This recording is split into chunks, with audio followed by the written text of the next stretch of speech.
afternoon, good evening. Hello. I'm Jonathan Mchugh. And I am Tamara Conniff. This is the weekly This Comet. is the weekly Comet. We have TV, where we give the power. We give the power to the music because the music has power. Lots of it. We got a good show today. We got a couple big Yeah. shots here. We got some big, serious players in the house. Grammy and Emmy winning and Oscar nominated and Golden Globe nominated. How many movies? 127? I think this is his first movie. His first movie he's ever done. It's today. It's coming out on Friday. Mark Isham. But the good news is he's got Zac Efron in his movie. So Yeah, I and think Zac, he might have a career after this. He might be able to do a couple movies. He is currently the composer for Once Upon a Time, the hit TV series, and he also, his new film is The Lucky One. Scott Hicks, great director. Which, if you live in Los Angeles, the billboards are absolutely everywhere. Well, no billboards in Peoria? Is that what you're saying? Well, no, I'm just saying, if you live in LA, I can't walk a block without seeing The Lucky One. That's called massive movie marketing. Massive movie marketing. I just created that term. We are very excited to have Mark Isham here, and we have a super cool musical guest. I think you describe them as a modern noir pop-up quintet. They're called the Leftover Cuties. They feature stand-up bass, which makes me super, super happy. They have a new EP of covers coming out called Departures, and they are also featured as a theme song for the Big C.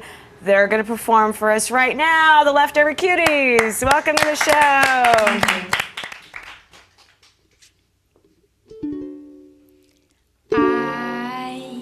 Got lost in the sea of your jealousy, and now there's no one here to rescue me. I'm so far from the shore, don't know anymore what I love you for. The waves keep pulling me to where I shouldn't be. I can't set myself free.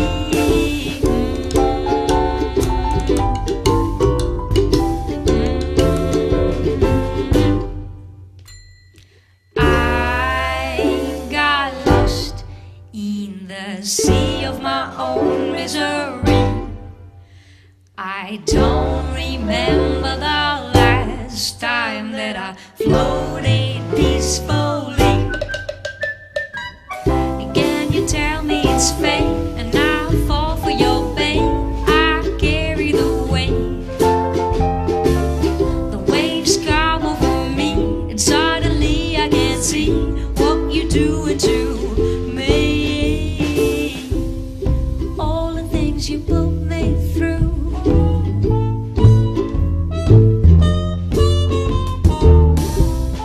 All the things you put me through.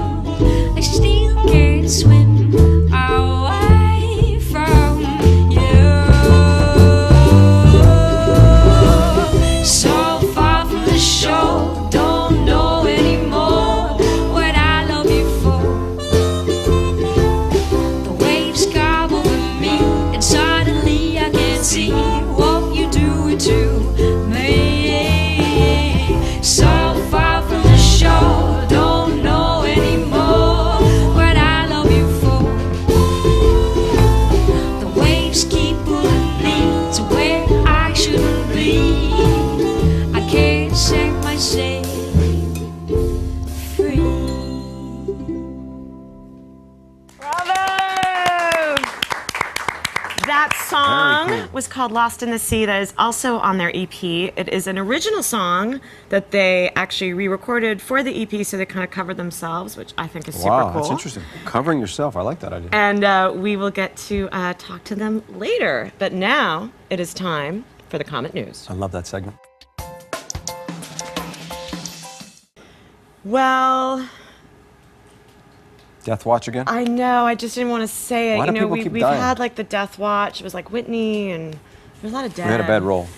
And now we're sad to announce. Well, not announce. Everyone knows, but like Dick Clark passed away. He was 82 years old. Of course, he was a total innovator, TV music icon, American Bandstand, Dick Clark's New Year's Rockin' Eve.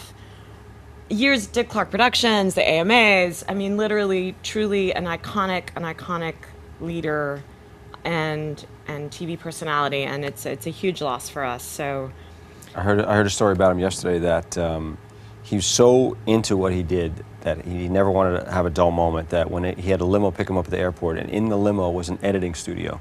Wow. So he could literally edit his shows in his limo, so when he got to the office, he didn't miss a beat. He didn't waste that 45 minutes getting from the airport to the office. That's the kind of guy he was Dick a Clark workaholic. was. He was a workaholic, and truly remember, you can go to thecomet.com. There's a couple stories about him. But anyway, our condolences to his wife and his 3 children, and long live the music. Talk about leaving a legacy, though. Oh, absolutely. Unbelievable. Absolutely. This week has been like an interesting week. Green Day's releasing not 1, not 2, but 3 new albums over a period of 3 months, which is super cool. This will, of course, be the follow-up to their smash 21st Century Breakdown. Also, there's been like a lot of rock and roll Hall of Fame action going on with Axl Rose. I heard the show was great. So Axl wrote a big long letter about not wanting to be at the Rock and Roll Hall of Fame, and then he didn't go, but they inducted him anyway. And then Matt Sorum wrote a letter about it, and then Axl wrote another letter about it. There's been a whole lot of letters, but basically Axl did not perform at the Rock and Roll Hall of Fame, but Slash did, so it was a good show all around. On the Ultimate Chart, who's back at number 1? Who do you think? Fun, man. Fun is back. You come at up with a number big 1. hook, I know, anything can happen. and it just keeps going. And of course, the Bieber is no longer number 1. He'll be back, though. Wait till his album comes out. They'll bring him back. Speaking of movies, Avengers. Right. Big. Soundgarden doing themes, huh? To be summer blockbuster. Soundgarden, first single in 15 years that they're offering as a free download. And you get like a cool clip of the movie. And I worked with Soundgarden back in the day. I put him in the movie Basketball Diaries back in the day. Oh, wow. It's great to see him back together because the Chris Cornell solo stuff, not to that level of Soundgarden. No, So welcome back, Soundgarden. But you know, he's a rock star. He's got one of the greatest voices And in the he business. walks on stage, and he's just got this. He's got presence. He's got that thing. Style, and Seattle. He says Seattle. He is Seattle. He's got presence, style, and Seattle. There you Yeah. go, Chris Cornell. Of course, you were at Coachella, but before you go into all the details of it, I just want you to know that next time I can't be on the show because I'm off doing something fabulous, like being in Las Vegas with my mom. I will appear as a hologram. Wow. Yeah, I will talk about that. I'm having myself hologrammed. That was some so crazy, that I can crazy be, stuff. I mean, it's like Ray Bradbury on crack. Yeah, and I think you'll see a lot more of it now. The technology is getting better, and you know it's interesting. After it was. We're talking about Tupac, performing with Dre and Snoop at Coachella which this year. closed the It was like a show, big one of the surprise. best moments I've ever been. I think it's creepy. It does have an interesting creep factor. I was in the middle of the crowd with 90,000 Is Biggie people. going to come back, and are they going to Yeah, have they're like gonna a bring. fight? They'll do a tour. They're going to They'll do like a a whole battle. thing. It's just. It's a little weird, but a little weird. it's cool. It's a great shout out. I'd like it's to a way. know what everyone watching thinks about that. Yes to holograms or no to holograms? Yes or no? Because they're coming. You watch the them. band over there, we got a couple yeses. Yes, they want to be when they're Cheer, done. audience. When Yes, they're done, when Leftover no, Cuties yes. are left, My mom says yes. they want to be holograms. holograms. Ray Conniff Jr., bring it back, hologram. Let's go. Ray Come on. Conniff. No, Junior. What'd I say? Junior. Junior. No, he's a Right. senior. How long Tamara you know me? Conniff, Jr. Anyway, yes, Coachella. So how was Coachella? Coachella was amazing. I think I saw over 30 bands. It's an amazing smorgasbord of everything you want to see in the world, from the greatest classic British acts like Squeeze and Madness and Noel Gallagher and his Flying Birds. Which is weird too. Yeah, it's weird too, but when he plays that one song from Oasis, people come running. They're like, we can't miss the one Oasis song. Yeah, techno ruled the roost. I mean, they try to keep him in this dance little music, yeah, not techno. okay, dance You music. sound like an old But basically, person. it's pop mainstream music. That's what it is. So David Guetta rumbled my body to the hard level. Other stuff like Bon Iver was amazing. Group Love was amazing. My new favorite band from England, Kasabian. Have you ever seen them? Yes. Huge in Europe, and they were amazing. But at the end of the day, Snoop and Dre killed it. Just every hit, every song was a hit. They brought out people like Represent Eminem. LA, yo. They brought out 50 Cent. They brought out Wiz Khalifa with his new Getting High anthem. And Snoop and Dre, 20 years together in the hizzy. Right at 11:59, that was it. They walked off the stage, and everybody's waiting for an encore, and it was like, nope. Coachella shuts down at midnight. Time to go home. But they had Tupac. And they had Tupac. And so, yeah, pretty amazing being out in the crowd seeing it, because you're not quite sure what it is. and you're like, And then you're wow. like, it's Tupac. Yeah. And what was interesting, they restyled him. They actually changed his jeans. You can't restyle you when you don't have your shirt on. You can't restyle Tupac. Right, but they restyled And him. they for were this one. thinking about touring him, and now there's talk about, Michael Jackson or Marvin Gaye. Oh, it'll all happen. It'll all happen. It's a way to get them back out there. Yeah. Anyway, that's my Coachella story. If you got time, get out there, go to Craigslist, get a ticket. They're not that expensive for the value you get. For this weekend. It's well worth it. Same thing, Who Friday, knows, Saturday, we'll be Sunday. hologrammed. Maybe John and I will be on stage hologrammed. Someday we'll be in the hologram. And next up, we have composer Mark Isham. And we are blessed to have our old friend Mark Isham with us today, one of the top composers in the game. How are you, Mark? Thank you very much. Pleasure to be here. So, tell us, what was it like working with Scott Hicks on The Lucky One? Well, I enjoyed Scott thoroughly. I mean, to be honest, he was the first initial reason why I was interested in the movie. I admire his movies so much, Shine, obviously, and he had used some of my music in some of his earlier movies, and we actually ended up doing a commercial together, although we didn't know it until much later, because the composer and the director never meet on commercials. Really? Yep. You're like sequestered and separate. He Sequestered does in, his stuff in this later case, after different Scott does countries. his work. You know? But yeah, I heard that they were making this film and that Scott was doing it, so I was sort of looking at the film and telling my agent, well, what about that? And meanwhile, Scott was sorting out his problem, where our interests sort of collided, and it was fantastic. You also are doing all the music for the hit TV show Once Upon a Time. I am. How different Absolutely. is doing film versus, well, television is episodic, so you're constantly doing stuff. But sort of, what are the primary differences, so our audience can suss it out? Well, I think the primary difference for me, of course, as the guy doing the work, is the time factor. You know, we'll generally have anywhere from 2.5 months to score 40, 50 minutes worth of music for a film.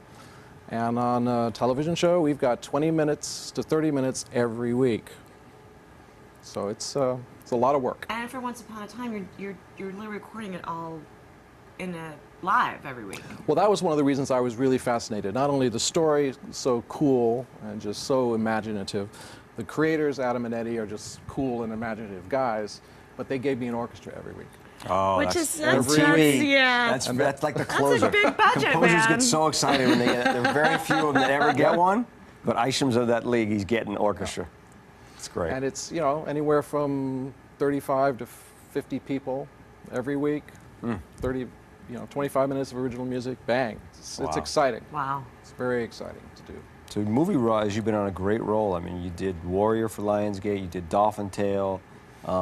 Two very different. Yeah, so I mean, you know, obviously, you love just the films. Things keep stacking up. You've just looking at your credits, you know, 127 things that you've scored. No wonder I feel tired. Wow, I'm tired for you. Yeah, it's I love an it. What can I incredible say? I track love it. record. It's my passion. I Right. mean, I And you've don't been want to great stop. at it for a long time. I mean, we met 20 years ago on one of your early films, Yeah. And then worked together at New Line on Blade, which has got its own set of stories to it. Yeah. But so yeah, I mean, just how has things changed to you over the last? Have you seen the craft change much, or is it really the same basic premise in a way, and that's the beauty of it? It's the same basic premise. You know, budgets change, styles change. You know, you have a couple of years where everyone wants electronic scores, edgy, you know, and then you run into a couple of years where everything goes symphonic, and you're back to 60, 90-piece orchestras for every film. And it's nice to have a thorough background in a lot of different genres so that I can just move within them. And you as to started what is in needed electronic, for each film. right? Music. Will you talk about your career before? Yeah, how did you get into film scoring? music? I was classically trained as a youngster, and I actually worked in the San Francisco Symphony for a brief period. But I was on which instrument? as a trumpet player. I'm a classically Interesting. trained trumpet player. Yes. He's gonna jump in on the band. This guy's good. I don't need to jump in there. But I did get bitten by the jazz bug and toured all over the world with my own jazz groups. But at the same time, I was very interested in electronic music and was part of the whole ambient electronic movement through the late 70s through the 80s. And film is a great place where it can all mix together. Sure. Who were some of your contemporaries at that time who were doing electronic music early, like yourself? Well, let me think. I mean, I remember buying Morton Subotnick records, if you want to get right to the heart and the root of the matter. But, you know, Kitaro was there in the early days, and you He know, made a so- nice transition to film also. Yes. So Were you Wyndham Hill, is that right? I was part of the original That's Wyndham That's Hill. where the A&M thing, that's what it came back So to. And the then I went to transition- A&M, and Right. yeah, Wyndham Hill was distributed by A&M, that's right. yes, So the transition was a natural one for you. very natural, very, very natural. You've also been a champion of anti-piracy. I have. So please talk to us a little bit about, I mean, you've really been like very vocal about it, which not a lot of people are, and they should be. Can you tell us a little bit about the Well, I campaign just feel, and sort of what? yeah, I feel that musicians work very hard, study long years to develop their craft and their art, and if they make a product, it should be an exchangeable product. There should be an exchange for it. And I realize the world has shifted, and the free goods are a marketing device, and I don't have any problem with that concept. But I think a musician should be rightfully compensated for the value that they put. And I think music itself is a very valuable product, and I don't like the fact that it is devalued. And I like, so my whole campaign is more It's called about I Buy My Music. I buy my music, but the purpose of it really is to educate people that music has value and is therefore worth an exchange. Well, people don't just walk into, you know, the drugstore and be like, ooh, I need, you know, some shampoo. I'm just You take going it, to right. take it and walk Yeah, the internet outside. has opened up a whole new paradigm for people who just think that they can take. And that's the sad part about the world we live in today. It's the one bad news about the internet, what it has done. And I just think it's interesting over a long period of time what it will do to the music industry. If it's that much harder for a musician to make a living, how will that affect a musician's ability to get better, to stay at the craft longer, to improve themselves, and could eventually become an actual cultural issue. You know, it's what happens to our culture. Right, because I of it. agree. Well, the same thing's happening in, you know, journalism or books, you know, anything that is readily available to be traded, ripped, or pirated on the internet is all kind of in the same intellectual property bucket. Absolutely. And it's really adjusted the economics of people that choose to be in that area. So, Exactly. and then So- we're all just going to be holograms anyway. So, Do you ever get out and play trumpet and do shows at all? Not as much anymore. I spent about a good 7, 8 years equally balancing the two careers, touring, you know, 4 Right. months out of the year and then composing. Then, you know, started raising children, and the touring just became not as interesting to me. Do you miss that I miss live it. audience feeling? I miss it terribly. what's next? What can you tell us what you're working on now? Yeah, I have a big Nick Cage heist film coming out. Ooh. You know, bank robbing at its highest, highest technical expertise of bank robbing, and I'm currently working on a big science fiction movie with Jim Sturgis and Kirsten Dunst. Wow. Oh, nice. Yeah. And you're president of a festival happening in Spain, a little birdie told me. That's true. There is a big film music festival in the center of Spain, in Ubeda. I think they're going back and forth between Ubeda and Corbada. And I am this year's president. El Wow. Presidente. Not a bad No. gig. El Presidente. El Presidente. El queso grande. And so I'm just helping them structure who comes and the type of concerts we're presenting. And Us. Whatever you need. Whatever special you need. guests. How about the Yes, weekly comment the weekly live comment from Spain? live from Spain. We're in. Mark Isham right. reprise. Thank you so much. Thank you so much for being on the show. It's been my absolute It was pleasure. truly a pleasure. Great to see you again. Been way See too you. long. Let's not make it another 10 I know. years. And keep us posted on everything.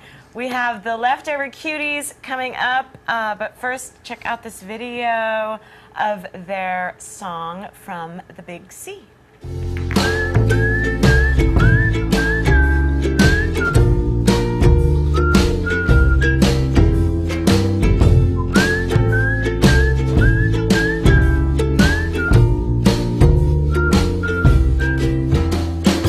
It's so hard to turn your life over. Question for you over there in Bandland. First of all, that song is very tasty. Awesome. How did a game called Life end up being a theme song in the Big C? Well, you know, it's the first song we've ever written as a band. Austin here, who is usually the ukulele player in the band, came to my house one night with a ukulele. And I had written some lyrics on a napkin that night while bartending. And we wrote this song in about 5 minutes, and then recorded it the next day at my house and forgot about it for about 2 years. 2 years later, I was going through some music on my computer and ran into this song. And I thought, oh, this is kind of cool. We should do more stuff like that. So I called Austin up and said, come over, let's write some more songs. So we started doing that and recorded an EP called Game Called Life. And once we had it done, we sent it to anybody and anywhere we could. And it somehow ended up in the hands of the music supervisor for the Big C. So we got lucky, very lucky. That's great. It's a That's great story. huge. Great story. You guys have such a super cool vibe. Like, I love your vibe. Thank you. Really excited about the all covers EP that's coming out called Departures. Why did you guys decide? I mean, you've done an original EP, you did an original album. Why did you guys decide to go in and do a covers record? Well, there's some covers that we've been playing in the band for a long time, and we really like them, and the audience really like them. So we thought, why not put together a little album with some of our favorites and some new surprises for the fans, to make something fun for them, to keep it interesting, And I think it's also a great way to get new fans through songs that they already know, and then maybe bring them to the rest of our music. Well, you stylize them so cool. I mean, they're really like chic and jazzy and like quirky the way you guys do it. So you really transform the songs that you cover. So it's really, really cool. Yeah, we like to make them our own, definitely. But there's some real surprises on this EP. There's some quirky stuff, but there's some pretty deep stuff as well. We're really excited to show that side of the band. But Stuart, do you want to say anything about it? No, I don't. Okay, Stuart, Thanks for the help. We're going to put you on the spot with a fan question. Yeah, the thing written on your drum, the name of your band, where did you get the Leftover Cuties from? Because it's kind of an interesting name. Shirley has a great story about that. Hey, come on. We heard you like to talk. I do. Back to the bar where I was working at, some of my favorite coworkers had just quit their job, and me and my friend we were missing them. So my friend Josh came up to me and another friend Maria and said, "You guys are the Leftover Cuties." And it just kind of rung in my head, and I thought, what a perfect name for this little project I just started with Austin. So we took the name. We have another fan question. This one is from Violet Johnson. Why, you guys have had plenty of opportunities, obviously. Why have you chosen to remain independent? Well, being an independent artist gives you pretty much 100% creative control, which is the greatest thing, because then the fans know that everything you put out there, everything that comes from us, is 100% coming from us. It's exactly what we wanted to express and do, and that is the greatest thing. And also, like, for the fans knowing that anything they support us with is actually coming directly to us and not to a record label or anything like that is a great thing. So you really keep you're really active on social media too, so you really keep that direct to fan Absolutely. vibe. That's really all that matters to us, is to keep that connection. Right. And because without the fans, why are we really here, That's it. We'd just be sitting around our living room playing. Speaking of sitting around. Speaking of the living room. Speaking of the living room, what do you guys do when you're not playing music? What are some of the things you like to do best? Man, whenever there's free time, we all just get together and we just play. We're just rehearsing around the clock. I mean, we don't stop playing.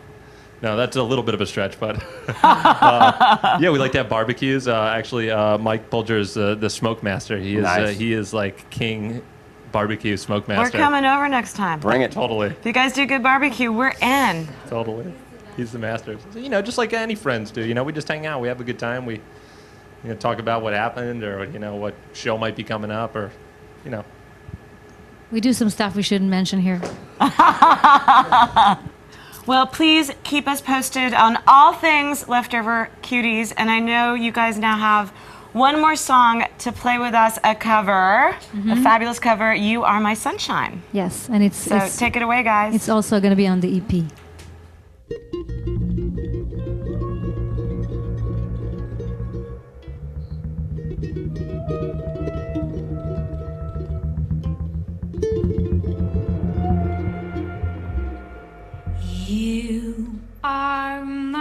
sunshine,